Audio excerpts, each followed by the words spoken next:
we had all this stuff printed up, what was going on, what were the issues and so forth. And he donated like a lot of the printing, he was involved in it, and there was this other guy who was Dutch who passed away since then, but he worked for Cal Blue, which was a printing company, and so we had saturated the township with signs. It was so much work, and we met like once a week, and at that time, I think it was Michelle's restaurant, was what it's called, no, Roxy's or something, and, put our heads together on what to do next. It was a huge undertaking, and it was expensive, unfortunately. We had somebody that was, you start ordering hundreds of signs, and getting people to drive around. We would put them in mailboxes and stuff. And then the Gazette, like I said, that helped a lot to get the word out at that point. But we did it so that the recall took place. That was done. Well,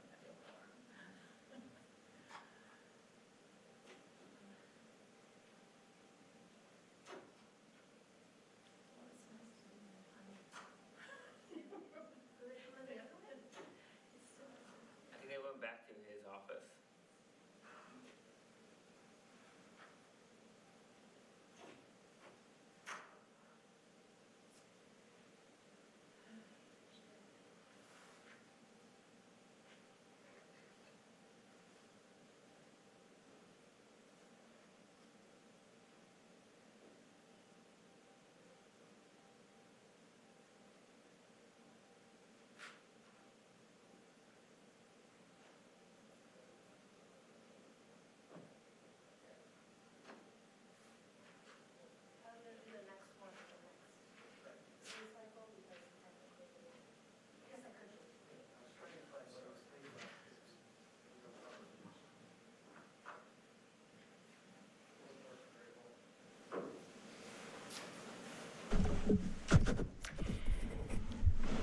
Okay, I'm calling to order the regular meeting of the Charter Township of Comstock Parks and Recreation for Monday, December 8th, 2025.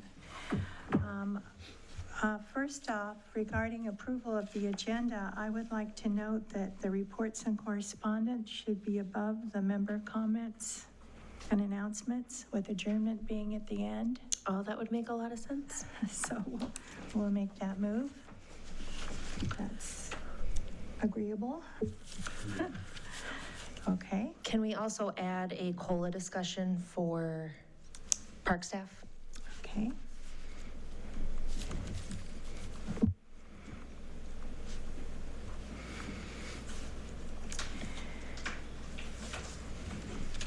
Here, are you adding the business item Business items, after Commissioner Rolls? yep, that's fine. All right. Okay, so we have moving the reports and correspondence up above member comments and adding a COLA discussion for park staff under a business item after Commissioner Rolls. Okay. Motion to approve the change of agenda. I would make a motion to approve the agenda as suggested and changes, Okay, thank with you. changes. Okay. Are there any public comments? No? Moving to the consent agenda, I did want to note that the mercantile bill is not yet available. So we have the last meeting minutes and the November invoice distribution report. Move approval of the consent agenda as read by the chair. Objections? Okay.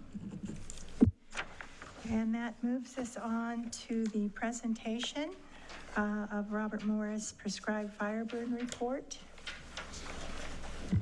Dakota? Can you please state your name?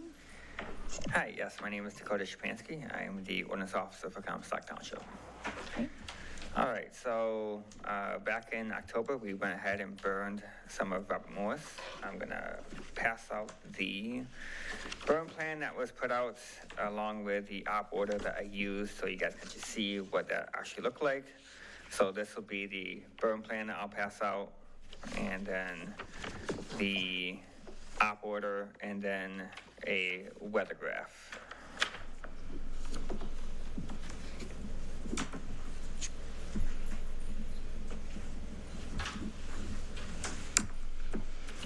So we burned just under half an acre. It went very well for what I was expecting. We had no negative impacts to people, so nobody got hurt. Yeah, it's just all one thing. All right. Yeah, so on there, the burn plan itself got filled out, got passed out to the fire department. He signed off on it, Chief Beauchamp. Then Scott has also signed off on it because he is my boss, and we went ahead with our burn. We burned, the plan was to burn under half an acre, 0.47 acres. Of that, we probably burned about 60% of it, which is more than what I was shooting for. I was shooting anywhere between 30 and 50%, just due based on the weather and where we were at in the season. All in all, it went pretty well. 60% is good for what we were shooting for. The fire department was able to come out and play with us as well. They had a fun time. They want to come back, so that was great. I'm gonna pass out photos I took prior to our burn.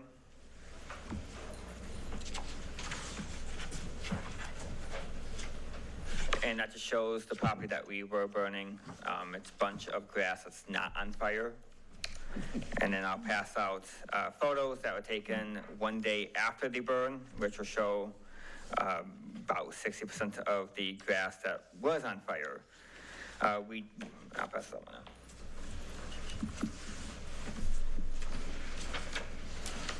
One thing I was shooting for, we did have one pine tree that had a lot of fungus on it, which is not good for pine, and we were able to burn off the majority of that fungus. I think most of it will go away since we did do a decent job of killing off most of it. I don't think that it will come back. The tree looked nice and healthy. Usually I like to go back about a month, 2 months later and take more photos, but it's like Hoth out there, so I can't really see anything. So that's where we're at with that. I didn't see any harm that came out of it the day and the week afterwards. Bad signs would be more dead grass in the area, which I didn't see any. The outlying grass just looked dormant, didn't look dead. There were some bunny tracks, some deer tracks that were in the area as well that I could see in the ash, which is also a good sign. That means that I did not kill off any of the food that they would have been eating or still are eating, which is also a good thing. We didn't burn down anything that we were not expecting. Usually, I tell people that extra credit does not exist in prescribed fire. We don't shoot for more, so we stayed well within our parameter. I was hoping for more wind than what we got. We didn't get a whole lot of wind, so our fire didn't carry as much as I wanted it to. But this is just to show that we could pull off a burn safely, which we did with the small resources that we had. Any questions on this burn? Yeah, I have a question. How long do you intend to monitor what was accomplished here? Yeah, so it's an ongoing thing. The goal, which I'll get into next, will be asking to burn again and burn more of it. So it'll be an ongoing thing that we will be monitoring, hopefully for years down the road. So the way I like to do burns when we begin the season is we have 24 hours after the burn, we look at it, then 1 week, then 1 month to 2 months, depending on what we were burning, and then we shoot for 6 months to a year out from that first burn. And we're just looking at how well the wildlife dealt with the burn, and then how well the vegetation did with it as well. With this being at the end of the season, and my biggest goal was just to show that we can do it. I can't do any monitoring now, but if you guys approve of me to keep doing this, then we can definitely add it into that year-long plan. Also, after you look at the area for a year, is this something that is let go for another several years? And then do you ever come back to the same area to reburn? Yeah, so that is, dependent on the vegetation. So not two sites are ever the same. For this one, I would burn every year. So it's not something that would be let off for another 2-3 years. This would hopefully be burned every single year. Now, if you were to take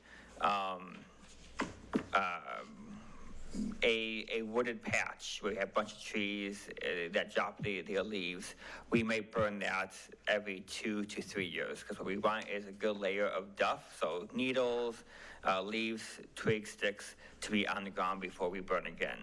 So it's really all dependent on the area. This area in particular, I'd want to burn every year. Okay. Thank you. Are there any other questions? All right, so next I want to get into is burning more. So I'm going to pass out more stuff.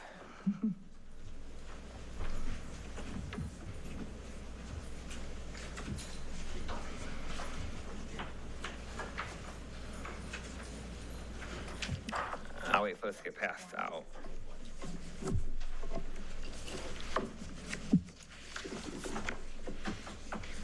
So it's kind of out of order, because I totally forgot about one plot of land. So that's on me. So the first page and the last page are Robert Morris Park. The last page can wait a minute. So for now, I'm just calling them burn plots until you approve for me to keep doing this, and I'll break them down to actual burn units, because that'll involve me going out there and seeing what we can burn when we can with what resources. So what we just burned was burn plot 1, which is the yellow one on page 1. This coming year, so 2026, I would like to burn 7 more plots total. I have 5 of them in Robert Morris, 4 on this page. The last one is on the last page. Was kind of what I was looking at. After we did the first burn, I walked around to see what else we could burn very easily with the amount of people that we have. So with the 2 other parks people, and then the fire department, and then myself, plus Katie, this is what I came up with. This is very small stuff, and eventually my goal would be to bring in other people, which we would not pay for, through mutual aid agreements. But it's these first 4 for Robert Morris. The next page is Green Meadow. This would be pretty easy to do. This one I would probably do it myself if I had to. Not planning on that, just saying how small that these areas are. This will help out with a lot of things. That duff layer that I've been talking about, there's a lot of it, a lot of understory debris at Green Meadow. Both plot 6 and plot 5 would be things I'd burn every couple of years. I wouldn't be able to tell you exactly when until the following year to see how much we actually lose in that period as far as leaves and sticks and other type stuff. If I had to guess by what I was seeing, we'd probably burn these 2 every 2 to 3 years. And then the last one on the last page is plot 7. This would be one that would, again, be every 2 to 3 years. Something that I want to do that was brought forth to me by Michigan Prescribed Fire Council is they're looking at an area to do the S-130-190 course, which is your wildland fire course. It's 8 hours of PowerPoint followed by a few hours of hands-on stuff. When we do it in the winter, we just put fire on the snow and they can play with the drip torch and see how fuel plays and practice with designs, and then they go digging in the snow with hand tools. When we hold these classes in spring, we actually burn some stuff, as well as they can still practice their basic hands-on stuff with the hand tools, fire engines, and whatever that they might have to do. My goal would be, if we were to participate in this, if we were to offer up our site, we would offer up parts of plot 7 for them to burn. That way they can also practice, as well as we get burning done for free. The exchange would be, we would put our staff through the 130-190 course for free, and we don't really have to pay for anything other than our time. That would be my goal for these plots. Any question about it? That would be starting about what time, or what you're projecting? It was at spring? Yeah, so spring, I don't really have good dates yet. Usually how I do this is I won't lay out an actual burn schedule until the snow's gone. Yeah. With winter being how winter's been lately, it's really hard to say when the snow's going to be gone. So if you approve these for me to go forward, once March rolls around, I can lay out a much better burn schedule on what things would then look like. But usually I don't like to wait that long, as I could put out a burn schedule and saying that we need to start burning the next day, just with how weather lays out. Yeah. One other question on the burn plots for Green Meadow. Those are near residential areas. Does that present anything different? How you would have to do it? Not really. I'll just have to be careful of my smoke, and same thing with Robert Morris. We had houses that were nearby. Yeah. I just gotta be careful of the environment not burning it, which doesn't change anytime I do anything.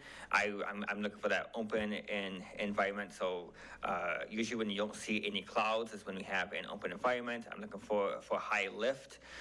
One of the packets I pass around does have the lift monitoring in it, so it does show by the National Weather Service on how much lift we would get with smoke before it branches out. I believe we were shooting at 3,500 feet for the burn at Robert Morris, so that's what I'd be shooting for next. Is anything over 1,500 feet would be perfect for a residential type zone. Sure. I have another question. Aside from the benefit of the training and the, burning techniques and so on, the flora and fauna, that you're looking at flora in particular, how it changes with these burn procedures that you're doing and the advantages to the health of the surface grass and so on. Is that going to be inventoried and put in a report, or something that we can also share and try to educate those park visitors who might come and wonder what's going on, so we can explain, from that standpoint, the benefits? I can definitely lay out a more educational brief, if you want to call that, for each burn plot that we do. If that'd be easier for you all to give out to people, that's something that I can do. My goal would be moving forward, partnering with Michigan Prescribed Fire Council. This is what they do. They do the education and the outreach. So if we did more burns with them, they would be bringing in their people to go do the burns. We would be doing more learn in burns, where they would set up a table with a bunch of pamphlets, and they talk about prescribed fire to people, put on small little demonstrations. It would all be done through grants, so we don't have to pay for it. They send out their people, just somebody from the township has to be present. I'd be present for it. So we can also get that educational piece in there as well. But I can definitely lay out more of an educational piece on what benefits we're getting from this fire itself, rather than just numbers on my burns. Yeah, that would be advantageous, Post I it. think. Yeah, we can post it. Did we get any feedback from the one that we did? I mean, community-wise? No. Okay. Nobody complained, so. Right. So you're looking for permission, is that? Yes, I'm looking for permission to burn at least these 7 more. If you have any more that you would like me to burn, I'm all for it. Just let me know. Everything is burnable at least once. Katie, do you have a suggestion at all, or thoughts? I think it's a really great opportunity for staff and the parks, so I would, Additional training? Yeah. just more land management that we could do better with. Yeah, and you're in close conversation or communication with our staff and everything, so it's not like you're just going to be out there one day. Correct. I rely on the Parks Department for right now 98% of my staffing, so Yeah, for okay. the burns. We probably talked 3 or 4 times about this specifically before he stayed in front of you now. Yeah, yeah.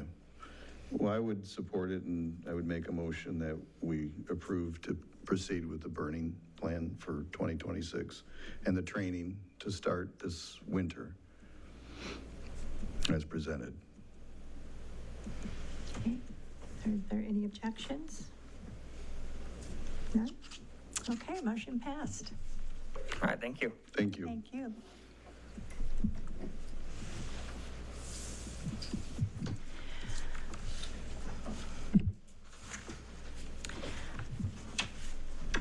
Will you get a copy of his full report at Yes. some point? Okay. All right, the next item on the agenda is the business items. So we have Robert Morris Park Concessions for the next season. So the last meeting, it was decided to come to this meeting to suggest a path moving forward. And after looking at the revenue and what days made the most money, kind of thinking about when people are going to be there, I'm recommending that we open on Thursdays for our disc golf league, which would be about that 2 to 7 p.m. Saturday and Sunday for our other majority of users that attend the park, and that would be, right now I'm saying 11 to 7. With the products we are going to sell, certainly eliminating some of the products that didn't sell a lot of, or even like a case is kind of how I was looking at that. So there'll be a few candy options. Flavor Ice is one of the popsicles, one of the biggest sells, and our Dippin' Dots. Dippin' Dots are good for like 2 years, so I don't anticipate needing to buy any so much up front, and then knowing which flavors don't sell as often. And then water, obviously, I think is a big one, and then Pop and Arnold Palmer's are two really big ones I was surprised at. I was looking at pretzels, hot dogs, and nachos were in the top 5 products that were sold, so we will need to, I think, do those again. It'll just be a matter of really looking at the expiration dates with like the hot dog buns and making sure that we're sharing well with the Winky softball complex. And then snack options, having a couple options for that. So lowering the amount of options, I think, will help across the board. And I think limiting some of the days will kind of help too. So I don't know if approval so much as this is my suggested plan. Okay, well, we'll be monitoring how well it goes. Yep. We'll have to see, and, check weather effects as well. Sure. Kind of thing. Oh, I'm sorry, I did leave out, we would open for like Memorial Day, the holidays. Okay. I think even with like Juneteenth, I don't remember that falling on like a weekend this year. We would open for like a holiday like that, but. Okay. Will there be some communication with the patrons on which that, will only be certain days and you have to? With signage and like social media, I think Mark had maybe suggested with the sales of our annual passes, I think that would be a good time too to, whether it's verbal or a little sheet to pass out. I better be on a sheet because people remember or listen or something. Sure. So that everybody's aware that, Yep. that there is a Yep. change taking place. And I feel like it's not set in stone. If we get a month in and we really need to have concessions open on Monday, then we'll be able to open them on Monday. Okay. Sounds good. Okay, moving on to the next item. I realized that it was December, and usually every year we approach this of commissioner roles and decide who wants to do what or who would like to do what. So I just want to note that I'm perfectly fine keeping things the way they are, but it is time to bring it up and see what thoughts people have. I'm fine. I'll do whatever. I'm sure nobody wants to do the notes, so. You did a very good job. You did. Great. If you want to continue, I mean, okay. That is not my strength. Unless Patrick has some. I'd say we elect Patrick For everything. He said he was fine with doing anything or whatever was needed. Or whatever. That's great. All right, I will move to retain the same order of office bearers going into 2026. objections? Okay, motion passed. Okay, and that brings us now to reports and correspondence. We added the COLA discussion. Oh, I'm sorry, we did. The COLA discussion for parks staff. Okay, So I'm requesting that myself and our program coordinator, Katie Justa, get what is looking like a 3% COLA increase for 2026. The Township Board will approve that at their next meeting on December 15th. And with last month's approval, it was worded to where whatever the Township Board passes, that's what we would adopt. So that same sort of wording would. okay. And we are working on getting the performance evaluations done, and we hope to do that in the next couple of weeks. It's kind of a back and forth process. She'll provide her self-evaluation, and then we'll go through that process of getting feedback and putting it together. But in order for the budget and the salary things to go forward, the COLA has to be instituted at this point, at least to carry on through the books, so that's where we are. So hopefully in the next couple of weeks, you'll be getting information, and we can complete our evaluation for Katie, and then the other Katie is also coming up for hers, that you'll provide a recommendation also. Yes, so the plan will be that my evaluation and Katie Justa's will be at the next meeting in January. Right? But asking, Present too, or what was that? would she be present too? Yep, she'll be at the January meeting for that, and she's going to do a presentation, like one of our business items will be on programs for 2026. What was her start date? I want to say January 22nd? So it was. Yeah. Yeah. It was. Yep. I couldn't remember. Sure. Okay. All right, I will move to approve COLA increase, yeah, the COLA increase for the remaining staff that were not covered at the last meeting at whatever the township decides, which is likely to be 3%. Yes, that's what's in the budget right now, and I believe it's the final. Do you feel confident that it's going to stay at that? Okay. Yeah, it was pretty much finalized. They just have to have the public hearing and adopt it at the next okay. meeting. Okay, I think that the Social Security level that was established is like wavering around 2.8%, but I don't know what the final number is. So is this something that the township is waiting on, or they'll just go ahead and? No, Scott just suggested 3%, because that's pretty much the same every year, unless something crazy. Like when we had the, after COVID, we did 3, everyone else did 5, so the next year we did like 4 to catch up when everyone went back to 3.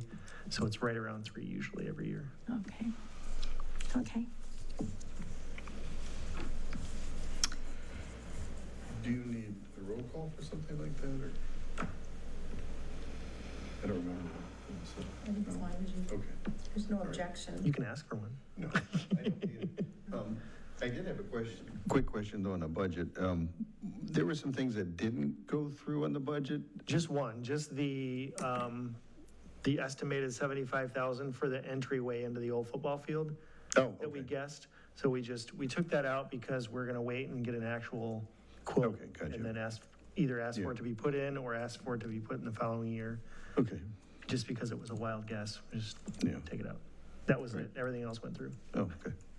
I remember it was mentioned, but I don't think you were here at that meeting. Yep. Yeah. Okay. That brings us to reports and correspondence. Was there any correspondence? No. No? Okay, then that brings us to reports.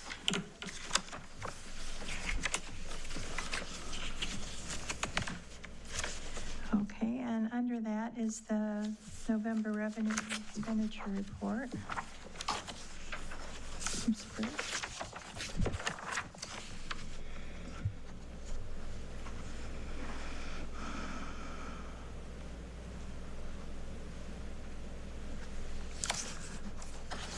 Can I offer to assist you next time in printing this? Because one of your settings is off because all of your revenues are showing as a negative. Oh, yes. So weird. Please, yes, please. If you will let me. I approve. Okay. Yes, please. Just, it's got to be some toggle that's making him be negative like that, so. Okay. Yeah, no, these aren't my favorite. I usually end up printing it, scanning it in Yeah. to email myself, so it's not 3 pages when it should be For one. some reason, the expenditures look correct, but the revenues look like we have a negative budget for everything. Yeah, no, that's not right. Because really, most things are over budget in revenues, which is good. Yeah. The pavilion rentals were way up this year.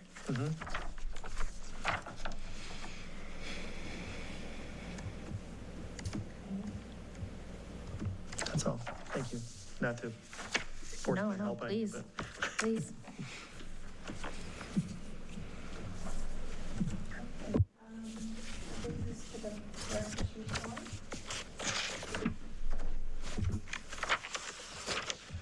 I have a question, or a couple. The cleanup that was necessary at the Jan Shaw Riverwalk, Yes. do you have a price on that? It was in, yeah, it was expensive, partially because the distance they had to walk, even being able to drive their truck a good distance into it, it was still some walking, and Okay. it was a large Okay. spot. Any time frame over which this accumulated? I mean, I believe Dakota said, I think between Dakota and Joe, it was there 1 week and then the next week. I'm sorry, it wasn't there 1 week and then the next week it was so there. over a week's time. It pops up very fast. Yeah. And then with this part of the year, with all the tree coverage, it's hard to see. Some of these spots I think were kind of accidentally discovered. Okay. Was it discovered by a citizen or was it discovered by? I know, so this time it was discovered by staff, but I don't know if other people might have also come across it. So it was $700 the last time and now it's $1,100. Yep, and then with this one specifically, our staff did do some of the cleanup.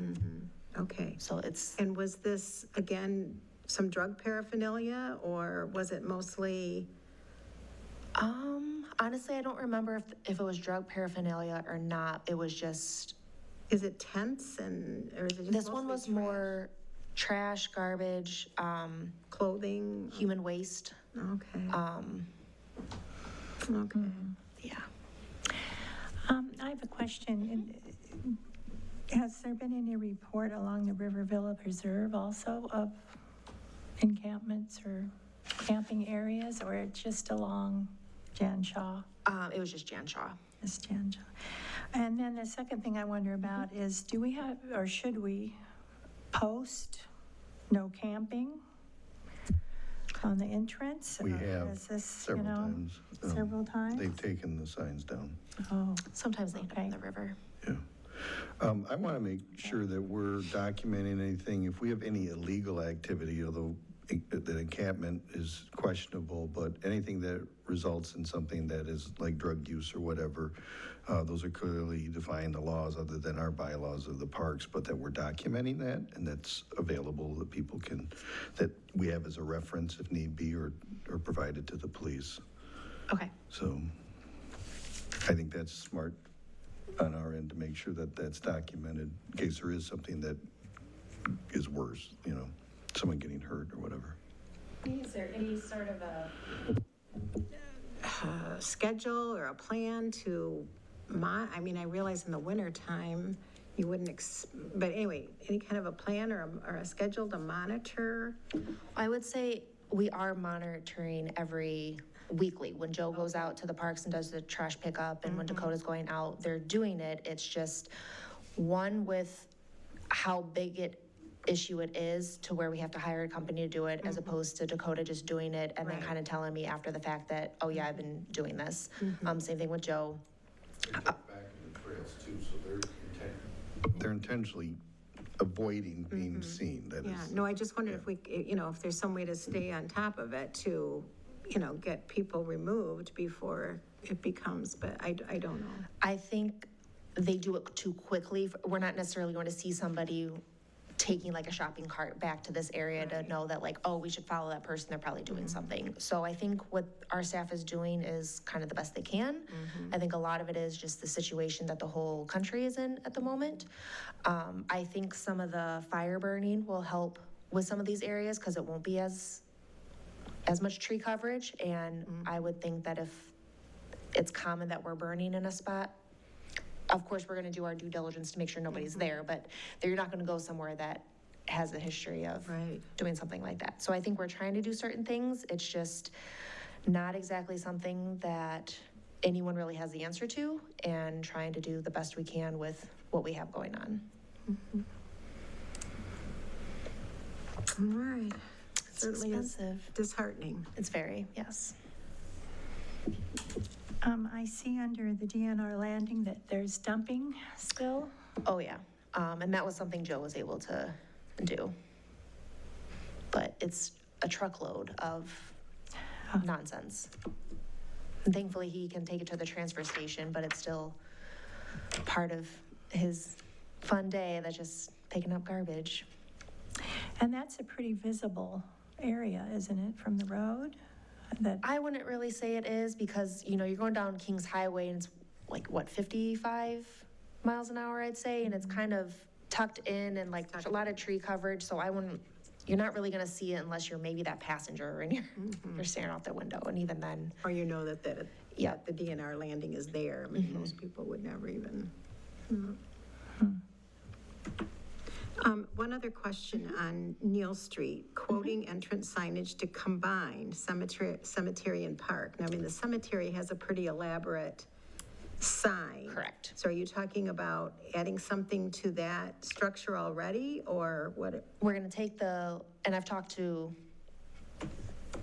those in charge of the cemetery. And I think the plan originally was always to take the cemetery letters off and combine Comstock Cemetery and Neal Street Park, or whatever our name was going to be, on the one sign. I think it would be too much and kind of not a good, a waste of money to add another duplicate sign like the cemetery already has.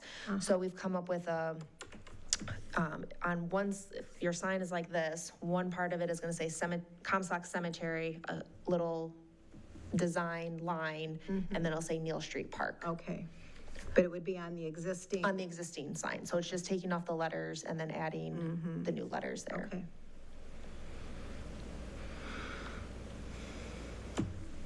kind of hard to visualize. A little bit. I know there was some, you know, the sign says something about welcome to Comstock Cemetery. And there were some yes, people that felt that that really was not. I heard about that. That was not. I believe it was decided that because you wouldn't want to be welcomed into a cemetery, Well, I guess was some people's I feelings. mean, obviously, the people that are living are going to be reading it, not those that are, I mean, I you know, don't know. but I know I know that came up, that was kind of a funny choice of. So it was decided to take off welcome to, well, I don't believe it's on this sign, but it's not going to be added to this sign. And then I think the Maple Grove Cemetery might remove those words to be more concise with everyone else. Okay. Maybe we put welcome to over the park. So nevertheless, it'll be clear that the cemetery's this way and the Neal Street Park is that way. From looking at the sign, you can tell. No. No, but I think when you pull in, you'll know that the park is there. And if you can't tell that the playground is a park, Yeah, that's and the true. one side is not a park, a sign isn't gonna help you either way. Right. But, well, just for parking, you know. I think it'll be obvious. If we get feedback that it's not obvious, I think we can add more of a directional sign, smaller, further down for them to make that right. But I think for now, having this beautiful entrance sign is good. Okay.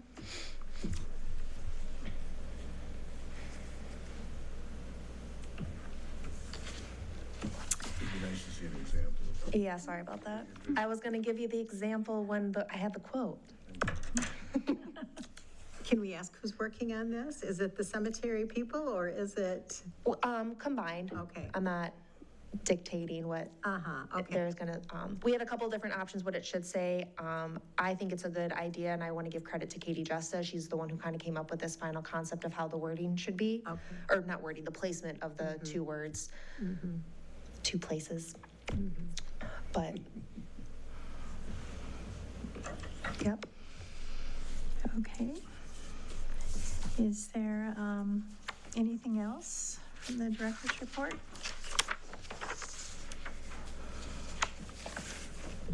Only if you want to talk about the tree lighting. Oh, sure. Thank you for those who came, and I would say the heaters were a good idea and definitely needed, but not having it in an enclosed area, the heat escaped. So that was kind of sad. It was high. Yeah. Yeah.